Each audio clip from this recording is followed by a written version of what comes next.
Before you scroll away, listen carefully, because what you are about to hear may shake years of teaching in a single moment. What if one of the heaviest burdens many believers carry was never placed on them by God at all? What if the fear, the pressure, the silent guilt that has followed so many people every month was built more by tradition than by truth? Stay with me, because this is not a small idea. This touches money, faith, obedience, peace, and the way many people see God. For a long time, countless believers have been told that if they do not give a fixed 10%, heaven closes, blessings slow down, and trouble begins. But what if that is not the full picture? What if the real message of the gospel is not pressure but freedom, not fear but love, not forced giving, but willing generosity born from a changed heart? Today we are walking into a truth that many people avoid because it disturbs systems, habits, and long-protected assumptions. But truth does not fear inspection. Truth stands when everything else falls. So take a deep breath, lay down what you have always heard, and listen all the way to the end, because this may change how you understand giving, grace, and the heart of God forever. And what you discover in the next few minutes may lift a weight you were never supposed to carry in the first place. For many years, the subject of tithing has been spoken in churches almost like a law written in stone, repeated with certainty, defended with strong emotion, and presented as if every believer under the new covenant must follow it without question. Many sincere people have accepted this without ever stopping to ask where that teaching truly comes from. They were taught it as children, heard it from pulpits, saw it in church culture, and assumed it must be a permanent command for every Christian in every generation. But when we slow down and look closely at the New Testament, something surprising appears. There is not one clear command telling followers of Christ to give 10% of their income as a required rule, not one. What we do see is a deep shift, a major turning point, a move from law to grace, from fixed obligation to willing generosity, from an outward requirement to an inward response of love. That matters more than many people realize, because once you see that shift, the whole conversation changes. The question is no longer, what amount must I pay? The question becomes, how is the Spirit leading me to give? That is a very different way to live. And yes, some people avoid this truth because it unsettles religious systems that have depended on predictable giving for a long time. But discomfort does not cancel truth. If anything, it often reveals where truth has been buried. Keep listening, because this is where old assumptions begin to crack and real freedom starts to breathe. When Jesus spoke about tithing, he was speaking in a world still operating under the old covenant system, speaking to people who lived under the law, especially religious leaders, who were careful about outward rules, but careless about inward righteousness. His concern was not to build a future command for the church. His concern was to expose hypocrisy, to show that people could measure herbs and still ignore mercy, justice, and faithfulness. Then the cross came, then the resurrection came, then the new covenant stood in full light. After that, when the church was born and the apostles began to teach believers how to live, the command to tithe as a law simply does not appear. Instead, the language changes completely. Believers are told to give willingly, they are told to give cheerfully, they are told to give according to what they have decided in their hearts. They are told not to give under pressure or compulsion. That wording is not accidental. It is the language of freedom. It is the language of grace. It is the language of hearts that have been changed from the inside out. Listen to that carefully, because it changes everything. A forced gift may fill a basket, but it does not reveal a free heart. A pressured offering may support a budget, but it does not show the beauty of worship. The new covenant does not lower generosity.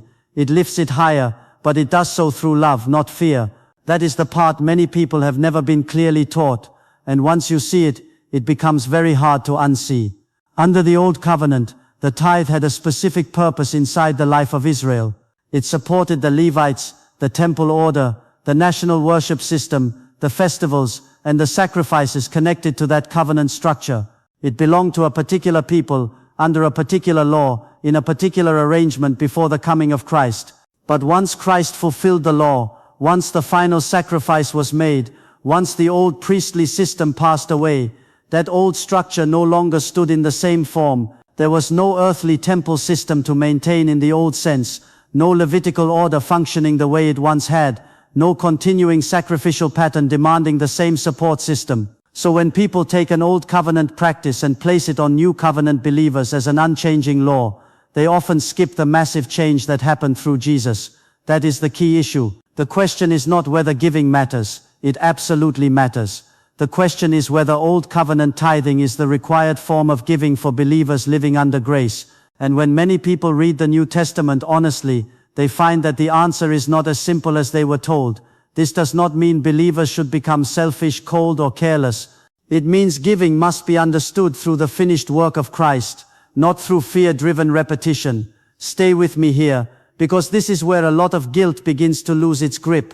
Once the old system is understood in context, many heavy teachings begin to look much less solid than they first appeared.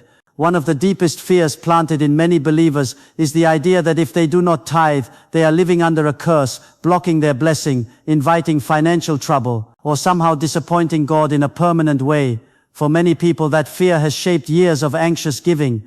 They gave not with peace but with tension, not with joy but with dread. They gave because they were afraid that if they did not meet a percentage, heaven would shut a door over their lives. But that fear-based message does not fit the heart of the gospel. The message of Christ is that believers have been redeemed from the curse of the law, not left under it. To tell people that God stands over them like a strict collector, waiting to punish them financially if they miss a number, paints a picture of God that many hearts quietly fear, but Scripture does not support in the way it is often preached. And that matters, because if fear becomes the engine of giving, then giving stops being worship and starts becoming survival. It becomes spiritual pressure dressed in religious language. It drains joy. It steals peace. It fills sincere people with shame when they are already struggling. And listen carefully, because this point is crucial. A person can give money every month and still not give from freedom. That is the tragedy. Outward action can remain while inward joy disappears. But the gospel does not lead people into bondage. It leads them into truth. And truth removes chains, even the invisible financial ones many people have carried for years. The early church gives us one of the clearest pictures of what new covenant generosity looked like in real life. When you read about those first believers, you do not see a community built around percentage enforcement. You see hearts moved by love. You see people sharing what they had. You see needs being met. You see generosity flowing when real burdens appeared among real people. Some sold property. Some brought support, some gave beyond what others expected, but it was not presented as a cold system of fixed taxation. It was the fruit of transformed lives. They had seen the risen Christ. They had received the Holy Spirit. They understood that everything they had belonged to God. And because of that, giving was no longer just an external duty. It became a living expression of unity, compassion, and worship. Think about how different that is from so much modern anxiety around money.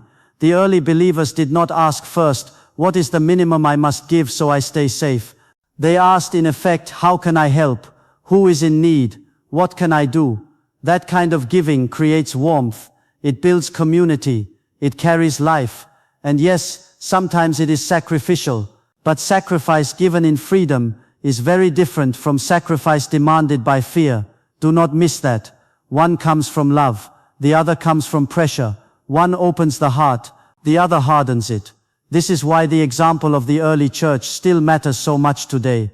It reminds us that generosity can be powerful, abundant, and beautiful without being chained to an enforced formula.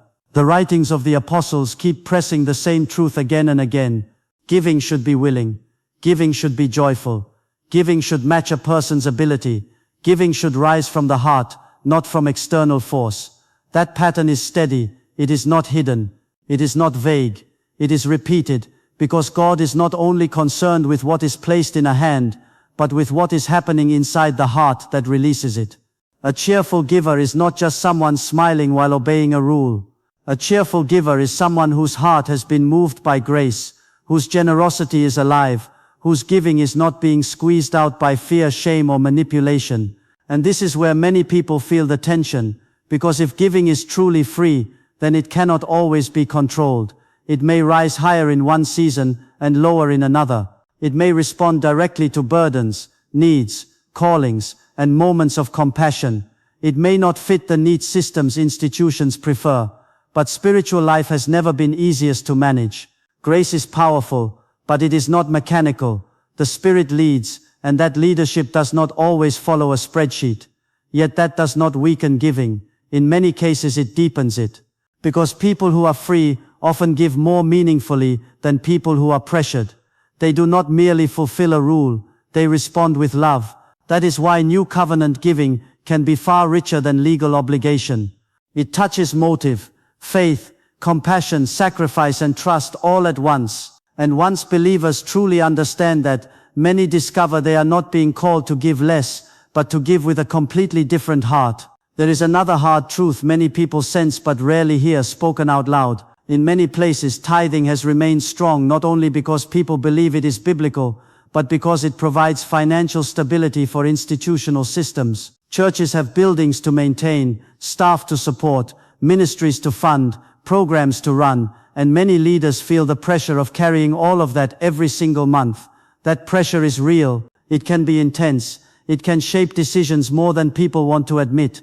So when a fixed giving doctrine creates predictable income, it can become very difficult to question it, even if deeper study raises serious concerns. That does not mean every leader is dishonest or manipulative. Many are sincere. Many are simply repeating what they were taught. Many truly want to honor God and care for people. But sincerity alone does not settle theology. Sometimes people can be sincere and still pass down ideas they never fully examined. And when fear of financial collapse enters the room, clear thinking can become even harder. Some leaders may worry that if believers hear giving is voluntary under grace, offerings will drop. They fear what happens to salaries, missions, programs, and obligations. So instead of teaching freedom with trust, they keep teaching requirement with warning.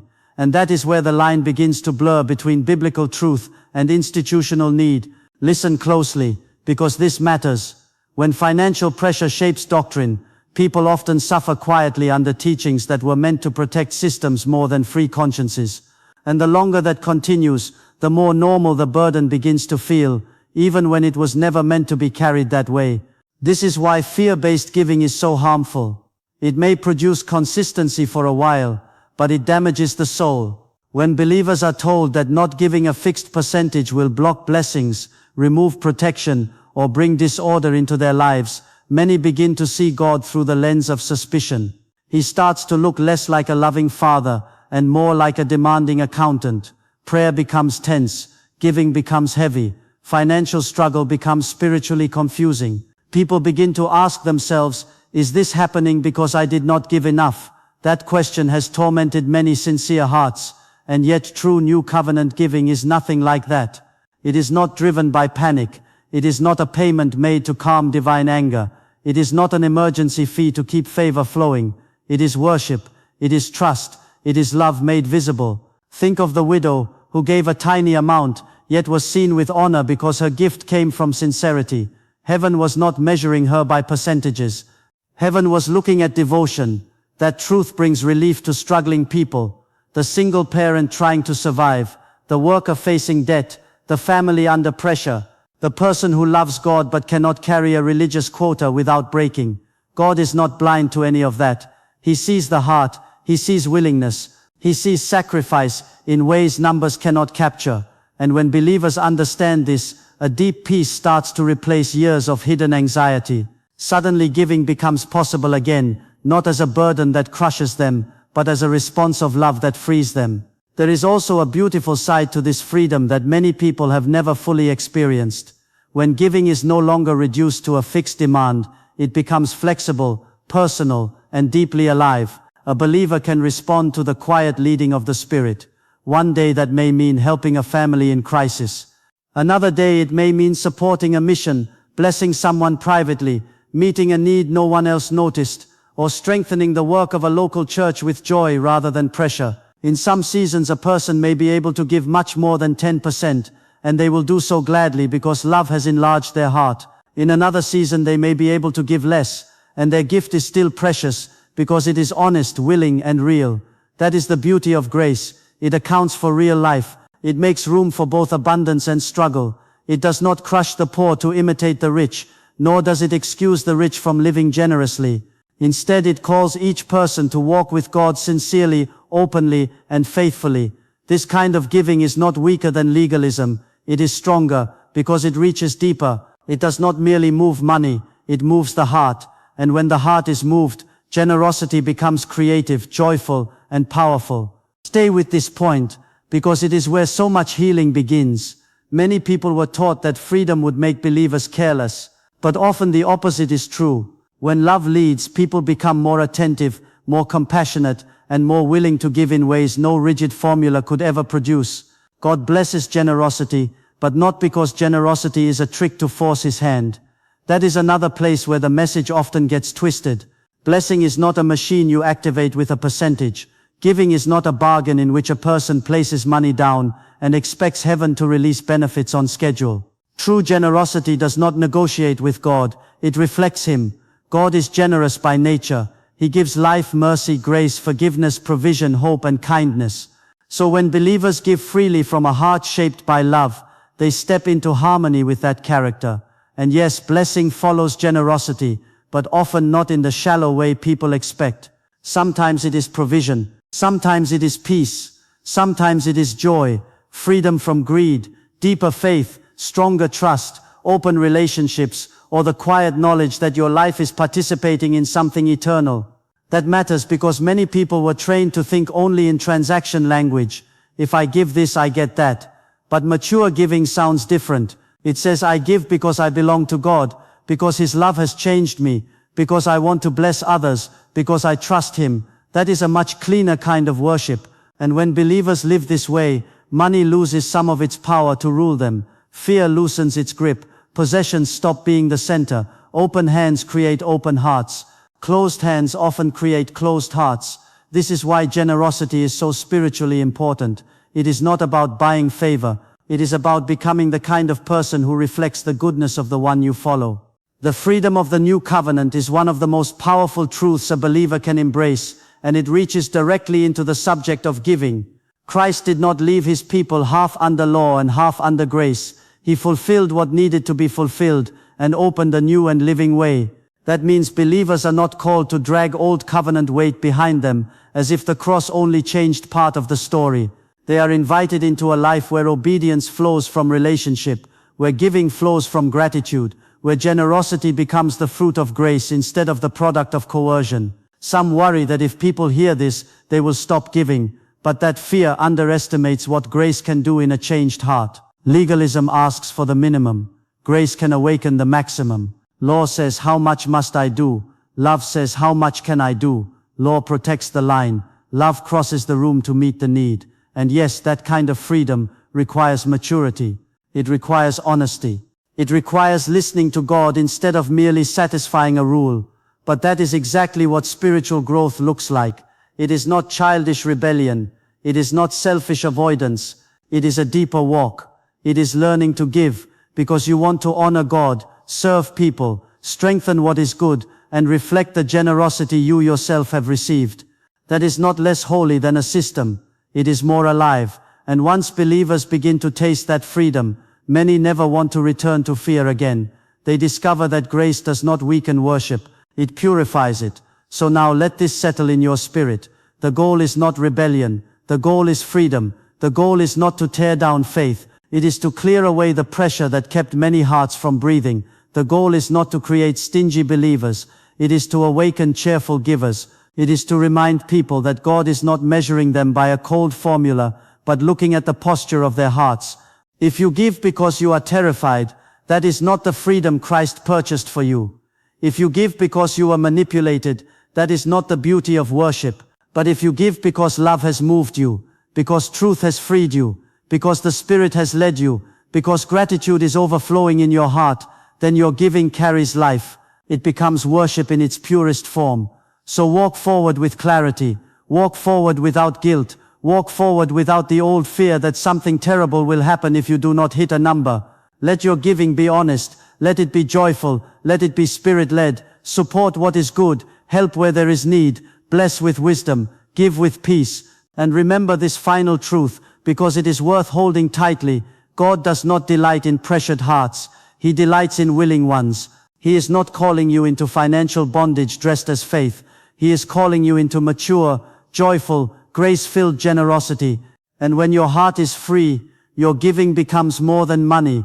It becomes a living testimony that grace, not fear, now leads your life.